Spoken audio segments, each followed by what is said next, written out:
Catch Mayfest 2023 celebrating the caregiver featuring talents of some of the best performers in the community. Sunday, May 7, 12 p.m. to 6 p.m. at the Carson Civic Center. See you there. When buying or selling your home, call Leo Bato. He has years of experience in real estate, showing honesty and integrity in every transaction. He's a person you can definitely trust. So book your appointment with Leo Bato today by giving him a call at 818-648-4837 or by visiting him on the web at www.leobato.realtor. Rejuvenate your smile with Dr. Lourdes Capelong's comprehensive range of dental solutions. Along with general dentistry, Dr. Capelong specializes in cosmetic dentistry, including teeth whitening, bonding, dental veneers, and surgical crowns. Whether it's urgent care or preventive treatment, she'll take care of you and your smile. To schedule an appointment, call the clinic at area code 323-257-7582. Visit ABBAEservices.com for fast medical transcription service. This podcast episode is brought to you by AB Music Creative. And the podcast will begin in 5, 4, 3, 2, 1. Ladies and gentlemen, proud to introduce my godson, Mr. Paolo Gonzales. Hello. Hello, man. What's up, Pao? Thanks for having me. Ito si Paolo, guys. Kung intro voice ang pag-uusapan natin, sinasabi namin, siya talaga yung first baby namin. Actually, nauna sa kanya ng contest si Jedaline Carpio, yung anak ni Vic Carpio, pero bilang dinala ng mami niya sa Palawan, tapos lumabas na si Paolo. So, unang girl si Jedaline, unang boy si Paolo. Si Paolo ang anak ni Pancho Gonzales, who used to be part of Intro Voice as our production manager, and this is my inaanak. It's good to have you. Thank you for having me. And, Happy to be here. Nervous. Hindi, wag naman. The reason why I'm excited to have you, when I had Heaven on the podcast, I felt that father and son yung dating eh. Mm-hmm. Now, I've had guests sa podcast, and ang kwentuhan namin palagi was about their origin story. Yung sa'yo, I kinda know. Pero syempre, only you will be able to share your story from your perspective. And yun yung maganda dahil yung childhood mo wasn't the template childhood. Diba? Yung may daddy ka, may mommy ka, Yeah. may pamilya ka, and then lalaki ka, ganyan-ganyan. Very different childhood. Very different childhood. But somehow, you have a bachelor's degree. I mean, you're well-adjusted. May trabaho ka. Pero you're battle-scarred. Yeah. I'd say so. I'd say battles. I mean, Mamaya ka pa iiyak ha. Hindi. hindi. Pero I feel like battle scarred is such a good term, or it's such a good term to use for this situation, because I feel like growing up it was really more of it was difficult, but now I'm starting to realize that the people around me made it so that it wouldn't be difficult for me. Ooh. Like, naaalala mo ba nung time na kumpleto pa yung pamilya mo, na ikaw, nanay mo, tatay mo? Do you still remember those times? Or Of course. No eh. I remember vividly, but not entirely where I like remember certain memories. I only remember, like when I try to picture it, I only remember picturing times where I was really small pa. And I didn't know what was happening, but then I know what it looks like. You know what I mean? Mm-hmm. Like I can recall a certain picture in my head, but that's just it. So being a product of that kind of environment, looking back in hindsight, you're an adult. Hindi mo ba naiisip? Kasi ito naman ang maganda, ito naman ang antithesis natin, no? I grew up in a household na may tatay at nanay. And unfortunately, maliban kay Cassidy, yung aking little girl, yung mga anak kong lalaki, produkto rin ng broken home, di ba? I mean, I am party to be blamed. So, but in your case, I was rooting for your happiness also eh. Pero what was going through your head growing up? Lumaki ka sa kanino ba? Sa lola mo? Sa papa mo? Well, initially I grew up with mommy. Okay. My lola, right? So, it was during my early years where mommy... How old were you? Young. Because, as you know, like, my parents were very young when they had me. Yeah. So, they were very busy also. So, Were you asking questions? Nasaan nanay mo? Nasaan tatay mo? no. Kasi I feel like I was given, enough attention by mom. Or, By I your was lola, given enough... I'd say attention and care, right? So I feel like si mommy was able to give that to me, right? So, but then When you say mommy, you're talking about your mommy Vina or your when nan- I say mommy, I'm talking about Lola. your lola? Okay. That's what I call her. But yun nga, I feel like to answer your question, Tita, hindi ko naman sila hinahanap. But then, of course, growing up, right? I mean, further down the line, as I grew up, it's more of I started to realize that one parent was missing. How old? Okay yun. How old were you when you realized that one parent was missing? And kailan nagsimula yung mga questions? And the reason why I'm asking it this way is because I want the listeners and I want people watching this to know na hindi sila nag-iisa. Yeah. I think I was, I don't know, entering kindergarten. When I was entering kindergarten, I have vivid memories of kindergarten. I remember a couple of stuff, but certain memories stand out, right? Like, one instance was, where am I going to go to school? Ooh, okay. Right, so this was a big discussion. I believe it was a big discussion, or at least I remember it was a big discussion between my parents. And then, kasi si Papa wanted me to go to Jazz House. Wanted me to go to his alma mater. And then si Mama, she wanted me to go to Lasal. Kasi yung mga tito mo, doon nag-aaral sa Lasal. So, ayun. I started realizing it when I was entering kindergarten. Preschool pa lang.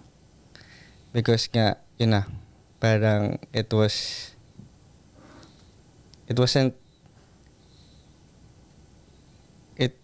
the same because I wouldn't have my mom, right? Like, it's just mommy Vina, my dad. Your dad's mom? Everyone's siblings. Oh. So, hinahanap mo nanay mo talaga, yung totoong nanay mo, yung mami Tonichi mo, hindi na. Siguro at that time, not yet. But then I was starting to slowly be more aware of the fact that she wasn't there. So, sino unang tinanong mo kung bakit siya wala ron? Si Papa. How's your relationship with your dad? Back then or now? Back then. At that time? Was he a big figure or was he someone na parang Santa Claus na, Papa, I need this, I need that, I need that? You know what I'm talking about, right? May mga anak na hindi nahihiya sa tatay nila. Yeah. I feel like it was more of, it felt like we were best friends kasi growing up, right? So, we were very close growing up. So, he wanted me to tell him everything. Yun. So, during that time, it felt like that naman. So, I was just asking. Kumbaga, an innocent child asking an innocent question. Yes. So, what was the question? Anong tinanong mo sa kanya about your mom?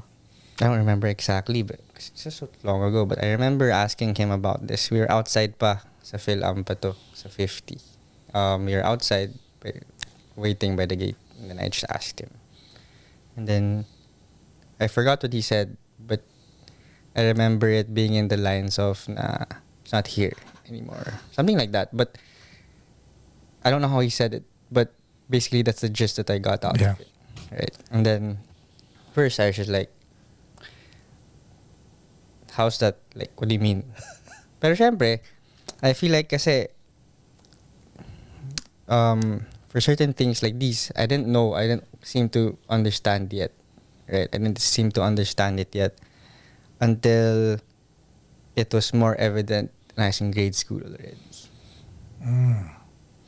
Ano yung mga telltale signs or breadcrumbs ng grade school ka na nagsabi na mukhang iba yung sitwasyon ko sa mga kaklase ko Mga family day, Oh. Yun talaga. Family days hit hard. Pero were you keeping it in or nagrereklamo ka kay Mami Vina? Siguro, a part of me was keeping it in, I tried to hold my ground. It's like, okay, maybe my parents are just busy, can't come together, Because, wala eh. They're not, I'm not expecting them naman. I'm not like expecting, it's a family day, everybody's gonna come together. Right. Hindi ganun. But I was expecting more of, it's a family day, whoever can come, will come. Kapag gano'n ka na pinalaki, parang gano'n. So yun. But then it was really, as I grew older, it got harder and harder to deal with. Kumbaga, was it more like habang nagkakaroon ka ng isip, parang ang hirap ng i-deny. Yeah. Parang si Santa Claus di ba? Pag bata tayo, justify pa natin na may Santa Claus. Pero pag 20 ka na, parang, putya, ang taka ko na kung naniniwala pa ako kay Santa Claus. Sa mga 20 years old na naniniwala, I'm sorry, hindi ko kayo binabash or something. But the world is big, you never know.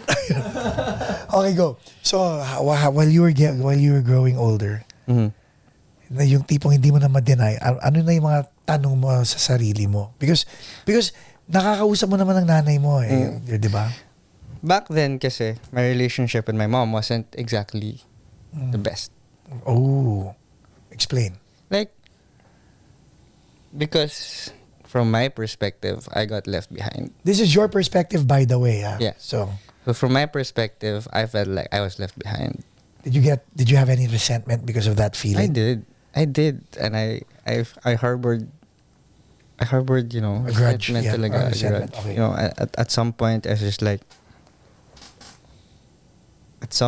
was just like, na, alam mo yun, parang, I didn't care anymore whether or not she said she was going, because I didn't feel like, or I didn't think na I even wanted Her to be there? Hindi naman I wanted her to be there, but I didn't expect her to actually okay. be there. Baga bahala na. Bahala na. Pero yun. My relationship with my mom got better when I was in high school already. My transition from grade school to high school. So grade school was tough for you? Emotionally? I guess in hindsight, yes. Back then, I didn't really think about it. Because back then, it's just like, parang natatanggap ko na hindi perfect yung family.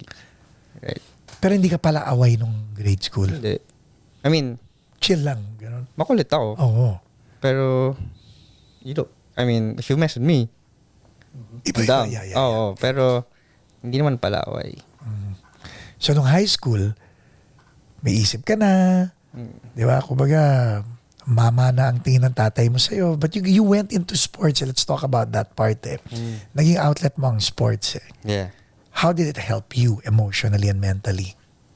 Oh, sports was everything. Were you forced to do sports or did it come naturally? The funny thing was, from grade school, like from grade 4 to grade 7, I was super into football. So I was football team talaga. And then, Bakit football? kasi hindi ako, Bakit soccer? Yan. kasi I didn't make the basketball tryout. Pero mahilig ka sa basketball? Yeah. Okay. I don't know, back then, all I wanted was a jersey with a name on my back. So, any sport, if I could try out just to get a jersey, I did it. So, I tried basketball, didn't make it. Volleyball. No naman. I went straight to football. Okay, so you made it sa football. So, Tapos, football, and then, first year, I was wanting to quit bakit? for superficial reasons because as being, inaasar ako na may team ako. So, I was Sa Pilipinas, uso yan eh. Kaya nga eh. Pero back then kasi medyo onion skin daw. So yun. I wanted to stop playing because I didn't want to get darker anymore. And then, si Mama Angela, and then si Papa are telling me na you can't. So, si Mama Angela is your dad's wife? Mhm. Okay. So, Your stepmom? yeah, si Mama Angela told me, can't. My dad and my Mama Angela told me I can't stop. I have to keep playing. And your Mama Angela, very disciplinarian yan pagdating Super. sa sports. Super. Back then naman, they weren't forcing me, but they were very disappointed that I stopped. Kumbaga they're teaching you not to quit. Yeah. So I was just like, okay, fine. Went back, and then luckily I got into the NCAA team of LSGH. And from there, I just fell in love with the game. So bakit di mo ginawang career? Malaki bang potential ng football ng soccer sa Pilipinas? Problem is kasi growing up, it wasn't as big as it is today.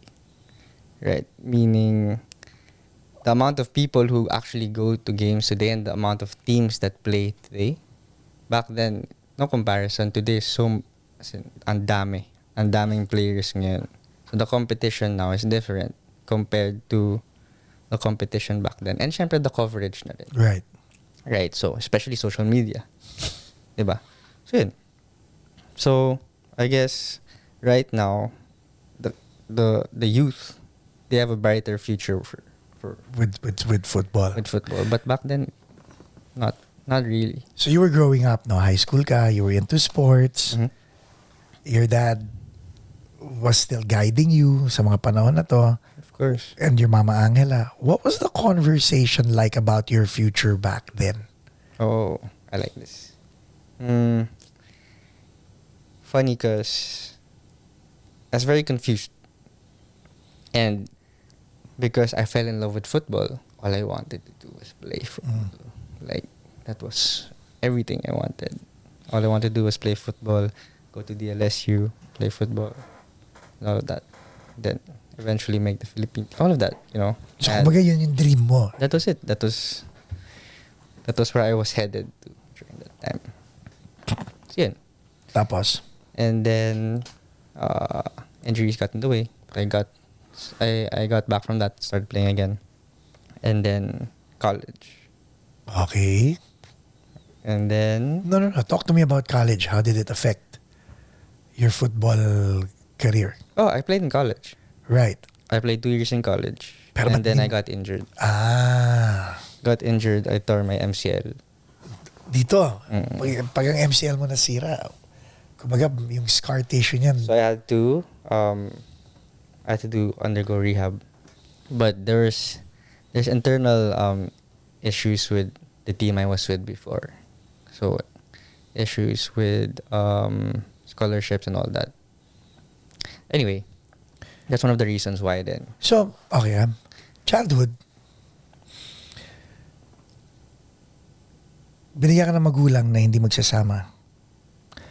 Growing up, sheltered ka with the whole Gonzalez family trying to make sure na maayos ang pagpapalaki sa'yo. But then again, nagkaroon ka ng pakiramdam na inuwanan ka ng nanay mo, yung totoong nanay mo. Nag-asawa tatay mo, gave you a good stepmom to take care of you. And then finally you found something that you like, which is football. Tapos FATE, threw you a curveball. Binigyan ka naman ng injuries. Finally, naka-recover ka. Panibagong issue na naman sa team na sinalihan mo. Yeah. What was going through your emotional state, your mental state, your spiritual state? Na parang... It's all over the place. You know? For a while, it was all over the place. Take me to that all over the place time in your life. So after college, I stopped playing for a while, right? And then started playing again, fell in love with it again, and then I started trying out for teams, just you know, small league teams. Sino sounding board mo rito? Like I know you have a best friend, but who do you talk to sa mga ganito pag frustrated ka? Is it bottled up inside? Usually, it's bottled up inside. It's me talking to myself. Fudge. It's me talking to myself, convincing myself. But then, of course, I feel like I have supportive friends naman. I have someone I can run to, right? Are you open? Like, is it easy for you to open up to these people? I guess I have 2 people that's easy to open up. Okay. Right. So that's Adi and Kat. That's it.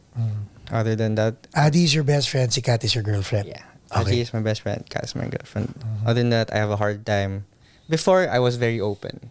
Because sa akin kasi, if you have nothing to hide, why hide? Correct.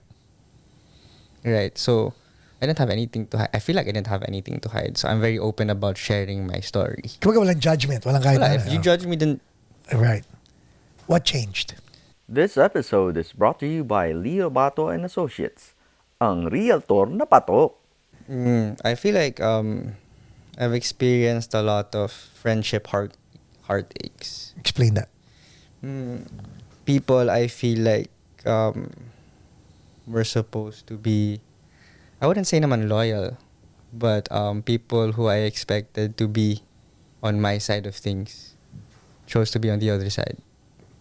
And I have no problem with that, right? It's just Choice nila yun eh. Di ba? choice nila yun. It's just hassle lang na parang Nag-invest ka ng time. oo. Tsaka kung ganun kasi they don't a lot of people don't say shit to your face. Yeah. Right? Pag nakatalikod ka na, Tsaka pag nakatalikod ka na, doon na lumalabas. Tsaka naririnig mo sa ibang tao. yun na masakit. So, I feel like I've experienced a lot of that. So now, I feel like I've learned how to be less extroverted and more introverted. I feel like I appreciate being introverted more. Is it hard? No. Kasi tanda mo, di ba? I feel like now kasi I enjoy my solitude. Ooh. I enjoy my alone time.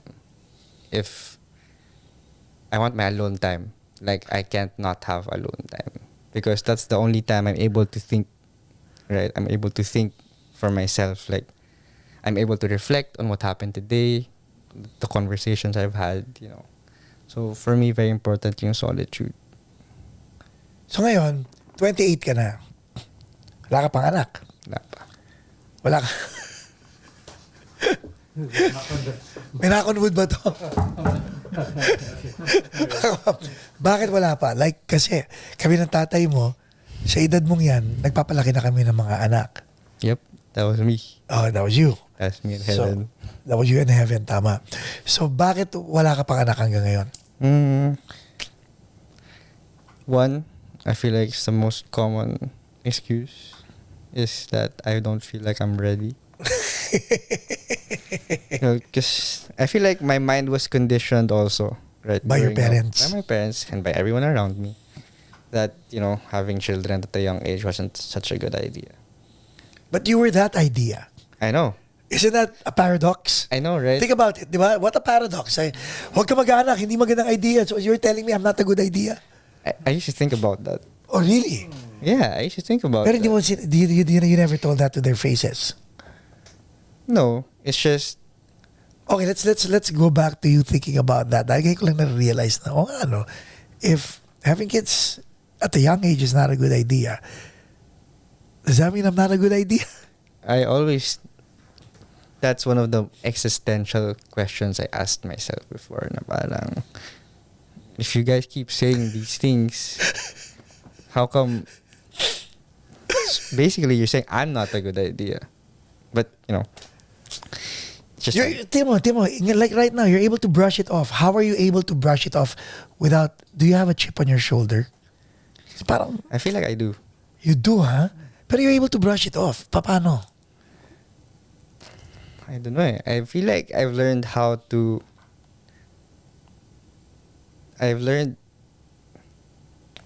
Not naman, I'm still learning, but I feel like I'm learning how to filter out the things I want to think about and the things I don't want to think about. Is it hard? Of course it's hard. Kakapagod? Kakapagod. But sometimes kasi you learn to just, especially when things na di mo naman kailangan pag-isipan. Like yung kulay ng balat mo. Kailan mo nalaman na, you know what? Asset to it. Asset. Kailan mo na realize yun? College na. I feel like I started appreciating my color after high school na. Kasi doon ko na-realize na, nga naman. Mga tao napapatan pa eh, di ba? Oo. Ako, ganito na ako. Tsaka, I have a color limit. Once I reach that threshold, I'm stuck. That's it. That's the darkest I can get. I have a threshold. Okay. So like yun, 'di ba? Kumbaga natanggap mo yun eh. Yung estado ng nanay, tatay mo, ng stepmom mo and the people around you, kailan mo natanggap yung sitwasyon na yun? Na yung tatay mo may pamilya, yung nanay mo may pamilya. When were you na ikaw ang panganay on both sides of the fence? Natanggap, siguro high school. But really... Speak closer to the mic. Natanggap, high school. Okay. But really, Iba yung natanggap sa in-embrace, ha? Magkaiba yun, ha? Yeah. Natanggap high school. Embraced it, I was in college. Natanggap, it was more of... I wouldn't say bitterness because I didn't feel bitter towards anything. But I felt sad. Right. Kasi sila may pamilya, sila na buo. Oh. Tsaka... Hindi. Tsaka kasi, like I said, back in high school and grade school, family days were a thing in Lasal. Yeah. Right, family days were a huge thing. And then I would literally go to my family days and watch every year how families interact with their parents, with their moms, with their dads. And then their activities with your dad, activities with your mom, activities with both parents. Mga games, di ba? Mga ganun. Wala. Watcher lang ako dun. Pero, I guess, what's funny was, I wasn't alone. I had friends also. I had friends. In the same situation. Mm-hmm. Mas marami ba kayong nagwa-watch kesa sa nagpa-participate? Hindi. Siyempre. Mas marami pa rin nagpa-participate. Oo naman. So, kailan mo in-embrace yung fact na may mga kapatid ako rito, ako kuya ng mga to. Yung pride of being the kuya, when did it come to you? I feel like I was in college already. Or going to college because ever since I always wanted to be a kuya. Right? I was always excited to have a sibling. So when Santi came, Danny, Lisa, Santi, when they all came, I was so happy. Sabay-sabay halos no? Mm-hmm. I was so happy kasi una, I was a kuya. And then now I wasn't alone. Sorry. Now I wasn't alone. Right, I had someone, at least I had someone to play with. Right. But not really. It was more of, I just had someone also. And then, so syempre, growing up, I super loved them. So, tried to show them I love them as much as I could. There's one thing I regret though, growing up, because I was barely able to connect with my mom. Right. So, and my sisters live with my mom. Right. So I wasn't able to really, be there with them as they were growing. But what's good now is, right now naman, we're really good. How'd you reestablish a relationship with your mom? Oh, it started, as I mentioned earlier, during when I was entering high school. And disclaimer bago ako pagalitan ng nanay mo, kaya ako lang gusto ipakwento to is because sometimes yung mga magnanay, hindi sila nagiging okay dahil hindi sila nagbababaan ng pride. Ito yan. So paanong storya yung dalawa? And ako rin, hindi ko alam kung paano kayo naging okay ng nanay mo but I wanna know now. Very heartfelt story because I'll never forget this. Grade 7 transitioning into high school, first year high school. In Lasal, you get a retreat. Right, it's like a graduation retreat. So, final retreat mo na to. Yeah, parang ganun. Tapos, your parents, at the end of it, you get palangkas. Palangka letters. Yeah, you get palangka letters. And then, so I was going through it all. Saw my mom's. Honestly, didn't expect that. No, really. Oh, as in, wala na tayong expectations nga pala at this point. Oh, so, I opened it, started reading it. So, seeing your mom's letter, anong emotion ang naramdaman mo? Gulat agad ako. Okay. Pero nagulat, na-excite, alam mo yun. And then, started reading it. Maya-maya umiyak na ako. Kasi, the gist of it was, she was saying that everything she did everything she does and everything she's accomplished wouldn't have happened if I wasn't born. And she A said, bad idea, no? oh. Oo nga naman. Di ba? Saan siya dapat may royalties ka eh? Hindi, pero ayun. So, when I read that, I felt that.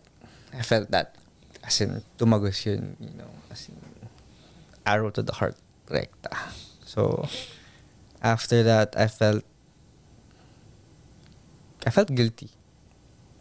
Ooh. Felt guilty because I had so much resentment of you leaving me behind. Hindi ba na-realize na yung resentment mo is valid or was valid? Pero, I mean, that's very generous of you, para makaramdam ka ng guilt.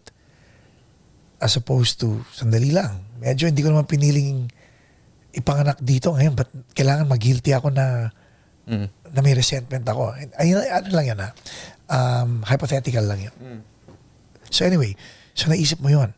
So you felt guilt because of your resentment. How did you resolve it sa sarili mo? I connected with my mom. Okay. And then, that was... So, during high school, throughout high school, my mom and I started really, trying to build a relationship. As in... Excited ka? Oo naman. Oo naman. Nung una, syempre, nakakapanibago. Syempre, because I didn't know my mom. I just knew her. Right. Na I was growing up, sometimes I would live with her.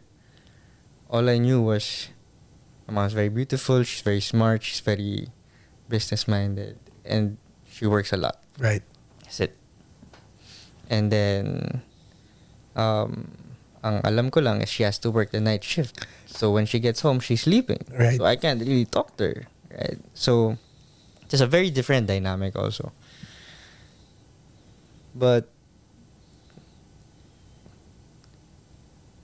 throughout high school, si Mama was more than just making an effort na rin. So it was coming from both sides already. Na parehas kaming, we would find time, to have, kahit, even if it's just like, 3 times a year. Ako naiiyak eh, no? Tapos? Even if it's just like 3 times a year, twice a year, whatever. I said there were times that we didn't even see each other. But, yun nga, throughout high school, and then college came, I graduated high school, we went to the States. Bonding nyo to. Doon kami nag-bond talaga ni Mama. As in, I felt like I got to know her. Wow, how's the plane ride? Medyo matagal yun eh. Hindi, plane ride wala. Kasi they were here na eh. Oo nga pala. They were based in San Jose. I just followed because Mama was working here that time. Nasa San Jose sila. Yeah, okay. So yun, got here. It was funny because my little sister, she forgot who I was. She was so scared. But anyway, ayun, I followed here, and then I feel like we were able to use that time, even if it was like a month or 2 months. We were able to use that time to, build a connection, form a relationship, or form a strong bond, right? And then it made me understand her more also because I was 18 at that time. Yun. So did you give yourself an opportunity na ma-in-love sa nanay mo? Diwin. Iba yung mahal mo nanay mo dahil nanay mo eh. Mm-mm. Iba yung bigla ka na in love sa nanay mo dahil nakilala mo. Does that make sense? Yeah. I feel like throughout my my career after college, and I started realizing the gravity of the work that my mom does. And your accomplishments, yeah? Yeah. That and just the number of lives that she's able to impact. Give them an idea. She has thousands of employees under her. Yeah. Who report her basically, and that's To me, that's mind-blowing. Disclaimer, ang dami kong nilapit na tao sa nanay mo para tulungan niya. Nabago niya buhay ng mga taong to. It's crazy. And the thing is... And hindi siya humingi ng credit, by the way. Yep. You know, the one favorite thing that my mom taught me, or we were talking about it before, that really stuck with me was when she works with people, Speak closer to the mic. when she works with people, she always puts 100% faith in them at the beginning. So your actions from that moment will determine where you will stand. Ikaw ba ganun ka? Ganyan na ako. As in, I give my respect and I trust. I feel like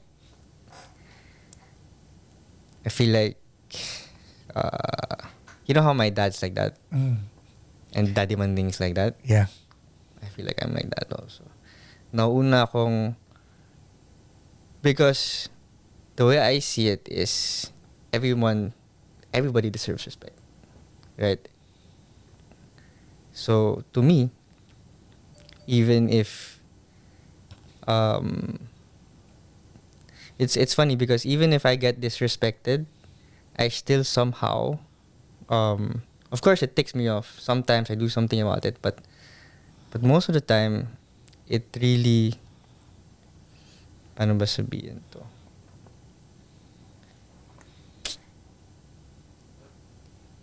Most of the time I lost my train of thought dito. No. Itong pagtitiwala sa tao. Ayun. Yun nga, most of the time na... They have to earn it di ba? Yes. Most of the time they have to earn it.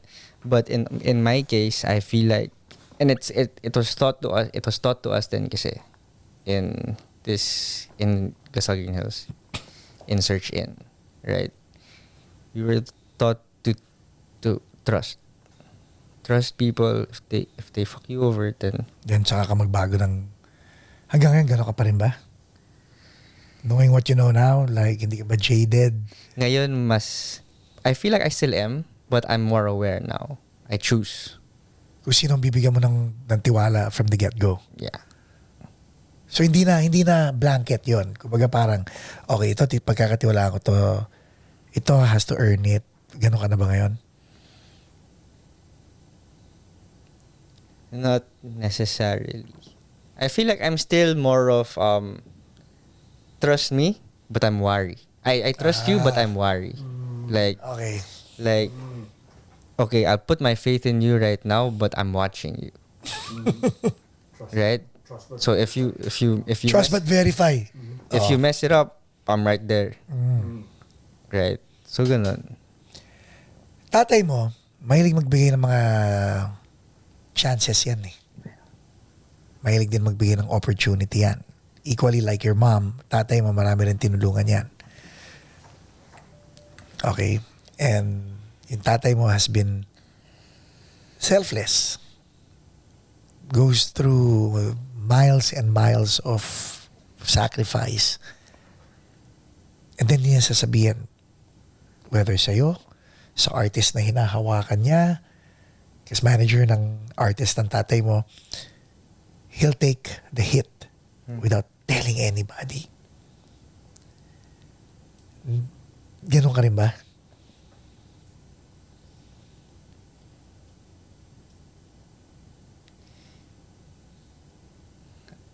I guess so.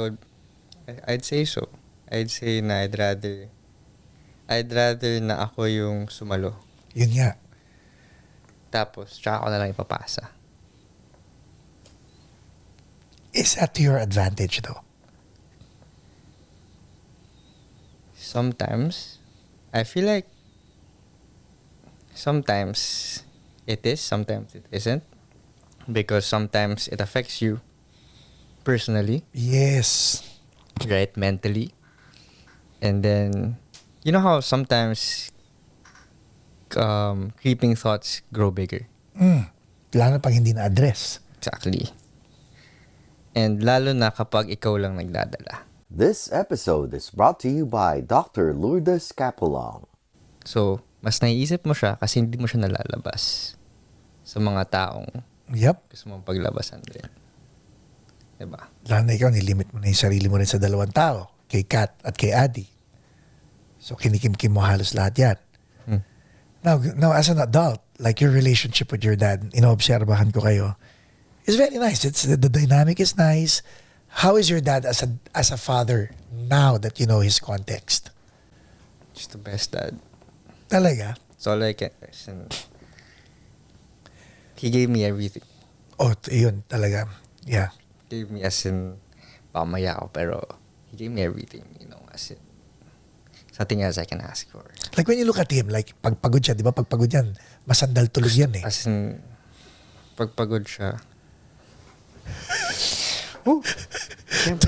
Tubig mo yan.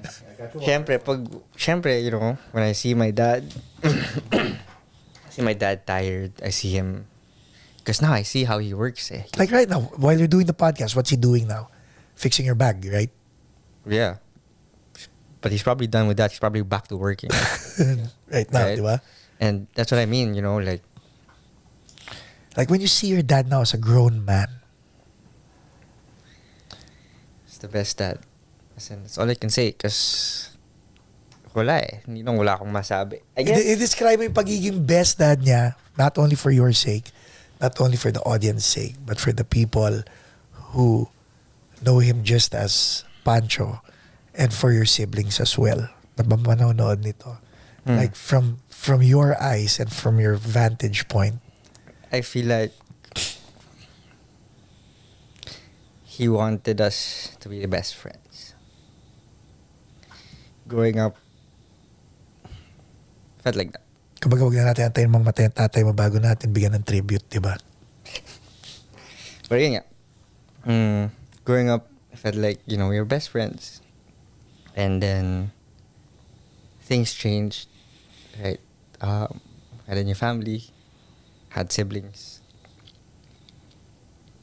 But, it's like you always made it a point to make sure I was there. You know? Whew.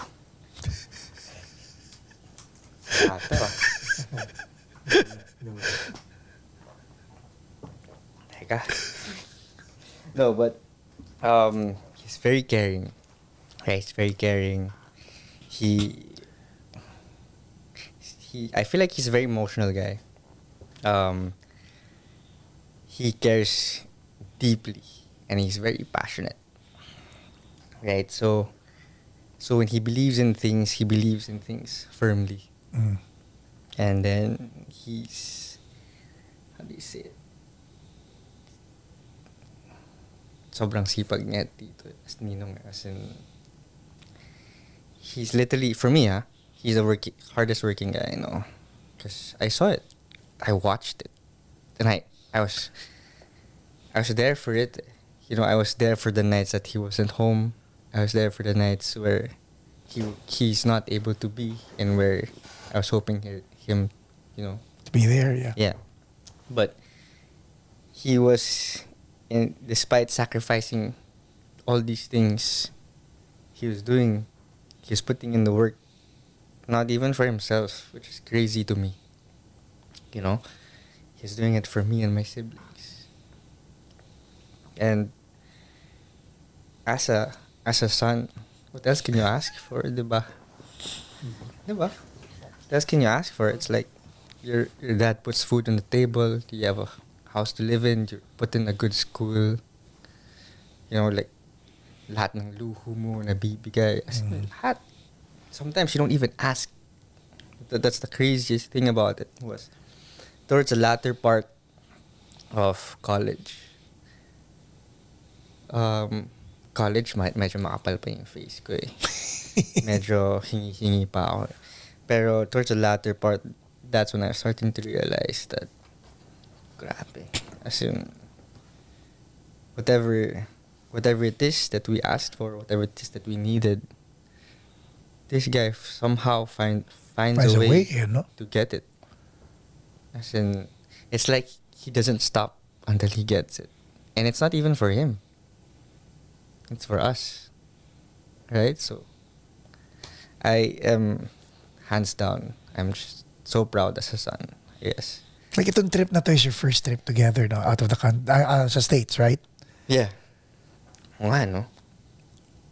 Oo nga, no? I didn't realize that. But yeah, this was... Actually, I was going to say thank you. You know, I was going to write him a letter. He's probably gonna see this video after I write the letter. But anyway, but then as I was thinking about writing him a letter, at least, you know, just really thanking him because this trip, you know, meant a lot to me. Explain. I wanna know. Wag mo na pigilan. Wala eh, parang... Ayan na tissue, ayan ang ano ha, dyan lahat. Ano eh, it's a great reminder of... Babalikan mo to, no? Babalikan mo to sa alaala mo. No? It's not just... For one, I was able to spend time with my brother. Yeah. Right? He's grown up so much. Two, it's... I get to reunite with family. Right? Ninongs. And then, you know, the kind of perspective I get from each and every one is different. And I appreciate it all. It's a nice reminder lang of where you are in life. It's just a nice reminder of where you are in life because just a couple of years ago, you know, I felt so lost. I felt like I was alone. It's crazy. Because for some time, I was really scared. Not because my dad, or not because my family wasn't there, but because it was more of... I started to realize that nobody is going to take care of you in this world. Yeah. I said, no matter... kahit anong mangyari, at the end of the day, it's you. Yeah. You're the only person in this world who can take care of yourself and Amen. make yourself happy. Right? So, you know, I feel like I started to... I'm so grateful I got myself out of it. And it was very hard because... Because my thoughts were ninong, or why was I even, you know, I was even born. Una, Grabe, ano? this was later college na. As in, I was having my existential crisis na ganito, ganyan. But then, I was thinking na, so why was I even born?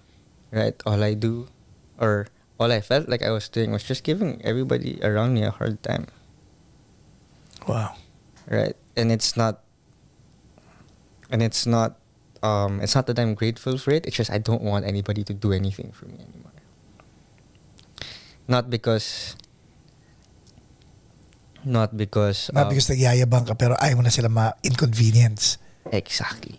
That is as in, I feel like a lot of people, or maybe some family members might see it that way, diba? Na nagmamayabang ka or whatever. Yeah. But in reality, it's just I don't want to give you any more hassle. Mm-hmm. Like you've given me so much. I want to be the one to be giving to you naman. But I had to accept the fact that I wasn't there yet. Kumbaga wala ka pang pangil no mga times na yun. As in, kahit gusto kong bigay ito sa'yo, bigay ito kay Ninang, bigay ito kay Mommy. As in, you know, I want to give back. I want to give back to the people who raised me, to Addy's mom, as in si Tita Lala, as in all the people to the village that raised me.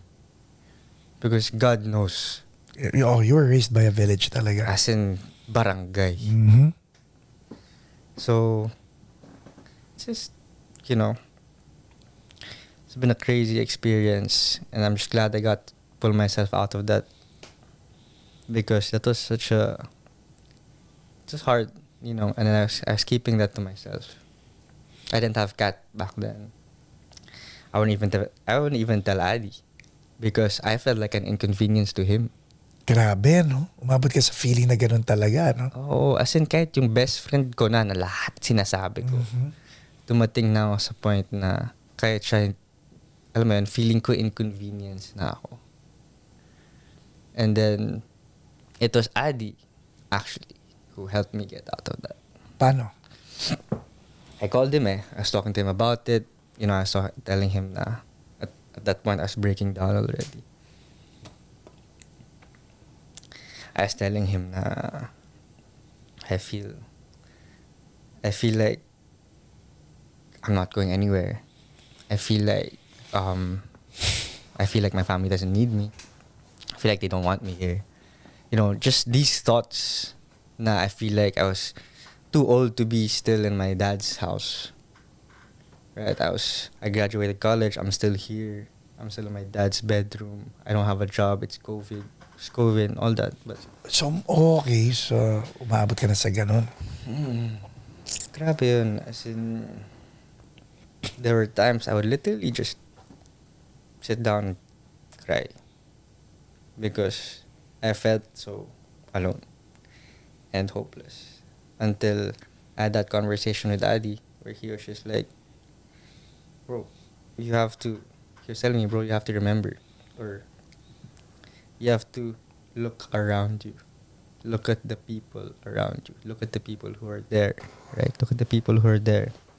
And look, you have siblings that adore you, right? You have ninongs and ninangs who are there for you, and you have me, bro. Like you're saying, So, gratitude ang niremind niya sa'yo. gratitude. Galing. It's my best friend. It's my guru. So, now that you have gratitude, did it change your perspective? It did so much. It reminded me to be thankful for everything I have in front of me. Literally everything. As in, everything. Just the fact that I'm able to get up. Just the fact that I am able to work. Because, you know, not everybody is able to Yeah. do the things that I'm able to do. Right? And it's funny because as I was zooming out, all I had to do was zoom in. You know what I mean? Ganda, no?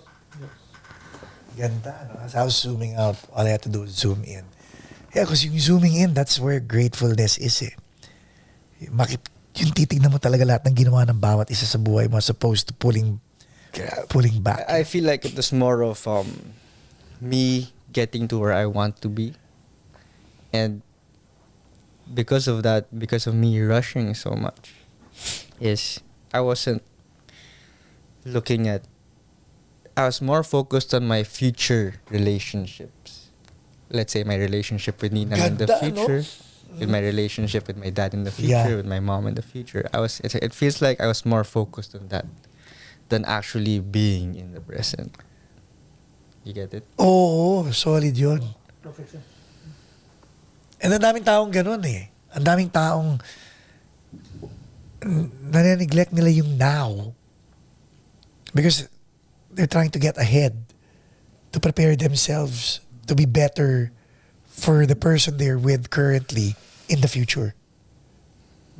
To the point na yung effort ng taong kasama nila ngayon na binibigay sa kanila na disregard, I'm busy, sorry, ganyan, sandali, dahil inaasikaso ko naman yung pag-aalaga ko sa'yo 5 years from now.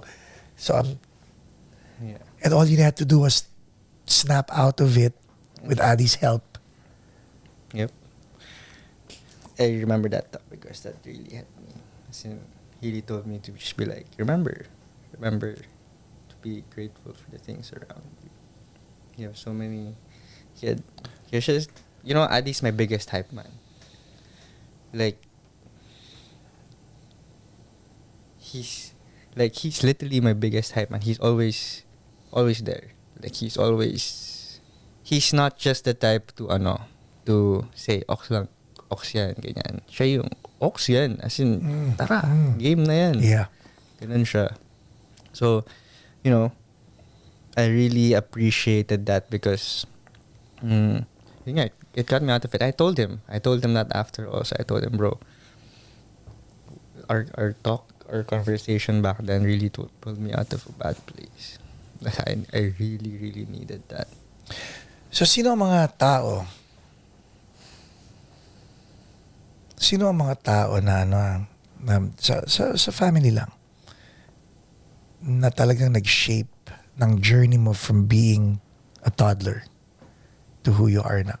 Mami Vina, right? Sino pa? Basically, it was really all of The Gonzalez. the Gonzalez family. But I would say, si Ninang Chi. she, I feel like I owe everything to her. Ang spoiled ka ron eh. As in, mahina ang spoiled tito. Higit pa sa spoiled. Higit pa. As in, aminado ako doon. And, frankly, I take advantage of it now. Ninang, I love you. But, yeah. I feel like if I'd have to single someone out, it was Ninang. Because, man, you did everything for me. As in, you did everything for me. Ninang, like, things she didn't even have to do. Yeah. As in, Siya ang tirador mo eh. Siya ang trigger man mo eh. siya din yung cushion namin in between Papa. Yung mga bagay na hindi mo masabi sa tatay mo, yung mga kapalpakan mo. Siya din, si Papa din. It works both ways. Oh. But I'm glad because now it's more of I feel like my dad recognizes that I'm an adult now. Yeah. So when I say something, I feel like hindi na siya parang bata ako. Oh, hindi ka naman. Kumbaga pinakikinggan na niya. Pinakikinggan ka na niya ngayon. So I like it. Ano message mo sa nanay mo? Dalawa nanay ko ni. Kay Mami Tonichi mo muna. Message to my mom is, I'm so proud to call you my mom. That's your camera. So proud to call you my mom, and I'm so proud of everything that you've accomplished in your life, and the way you do it, and just the number of lives that you're able to impact, help, and change. It just amazes me, right? It amazes me because as much as I want to have that kind of an impact in the amount that she's done, I just feel like that's another level. I feel like she was meant to lead them. Hindi ka naman napipressure sa mga magulang mo, ha? Medyo. Kasi look, my dad, right? Uh-huh. He's a award-winning artist manager. Yup. My mom, she's like vice president of, One of the biggest BPOs sa right? Pilipinas. Yeah. And there's me. There's you. The bad idea. The bad idea. But not so bad pala. Okay. Best investment nyo. Yun, di ba? Diba? Ikaw ang naging motivation nila eh. Kay Mama Angela. Yung Mama Angela, it's I guess Mama Angela, it's I love you, and I know that we how do you say this? I know that there's a lot more that we can, do in the future together, and I know that there's a lot more time to be spent with the family, and I just, hopefully we get to travel around as a family even more. And love you. Ninang Uch. Oh. Ninang Uch. Dahil mong nanay, no? Oo nga eh. Swerte ko eh. Sa Pasko tuloy, ang dami. But to Ninang, it's first it's thank you for raising me when you were like 13 years old True. and taking the reins from there, because I felt like I grew with you.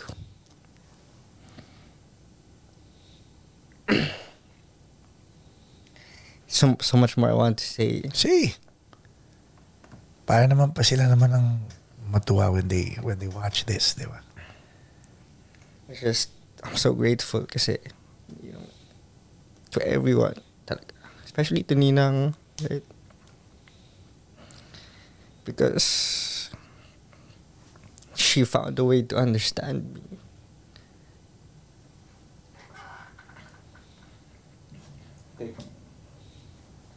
She found a way to understand me, even when no one did.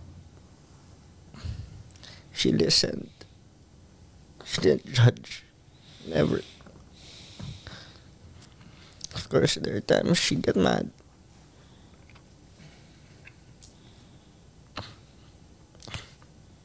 Pero grabe. If I've ever felt unconditional love in my life, it came from her and my dad. And syempre, last but not least, your dad. Ikaw na nagsabi. Message to your dad.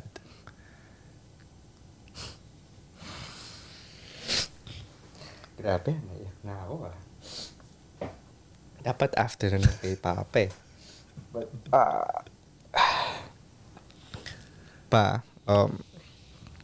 just want to say that I'm super proud of you, and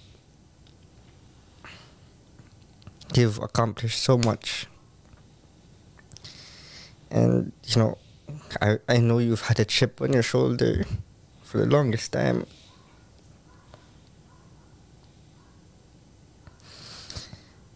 But you've done more than enough. And you're continuing to do so much more. Couldn't be prouder than that. You gave us everything we needed, everything we wanted. Hands down.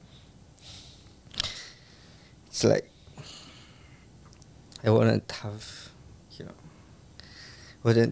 can't imagine being the son of someone else.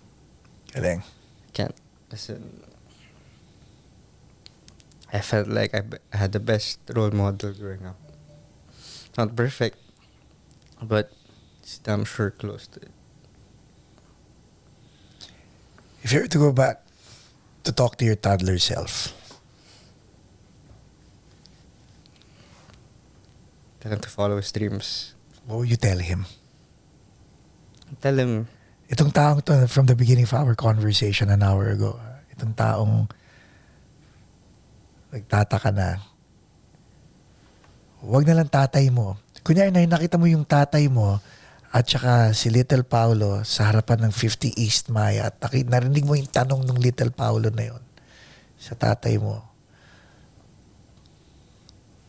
Kung pwede ka sumabat sa conversation na yun, anong sasabihin mo sa kanya? Anong assurance ang ibibigay mo sa kanya o sa kanilang dalawa? sa ganun tito, wala eh. Kasi feeling ko, kasama yun eh. The pain was part of it. The struggle. The struggle was the foundation. And everything else is just being built on top. Wow. Ladies and gentlemen, Paolo Gonzales.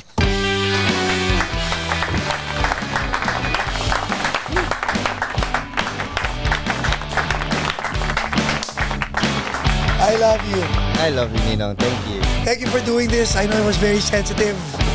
Nung sinimulan namin to, alam na namin kung saan pupunta pero hindi namin na-expect na dito pupunta. So thank you very much for supporting, for watching, and we hope that we inspire you guys to be better.